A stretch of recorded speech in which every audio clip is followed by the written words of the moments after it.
There's this terrible moment in parenting when we turn on our kids and we say, honestly, I don't care, either out loud or in our heads. And it makes total sense. And it's okay.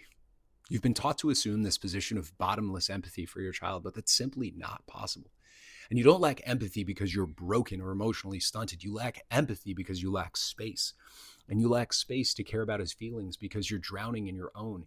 You lack space to listen because your own feelings are too loud. And it feels impossible to care when you haven't stopped in weeks, months. Empathy varies because our ability to regulate and care for ourselves varies. Connection is directly proportional to how safe and calm we both feel because the systems governing your emotional intelligence run on the same regulatory system that's been depleted by your entire day. Your prefrontal cortex governs your patience, your perspective, your poise, and you can't pour out emotional perfection from a prefrontal cortex that's managing email, traffic, and your coworkers' emotions all day. You're not out of love, you're out of bandwidth. And that's the bandwidth that allows you to connect. And connection in early adolescence is not about perfection. It's about emotional presence.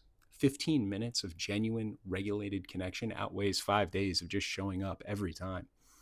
And here's the story no one wants to become true. Once they left home, they never really wanted to talk to me again. And that's what happens when kids grow up reading a dysregulated nervous system across from them every day. They don't learn that home is a place where you return to safety. They learn that it's a place to survive and outgrow.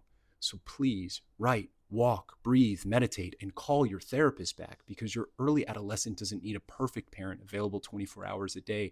They need 15 minutes of a present, regulated one when they come looking for you.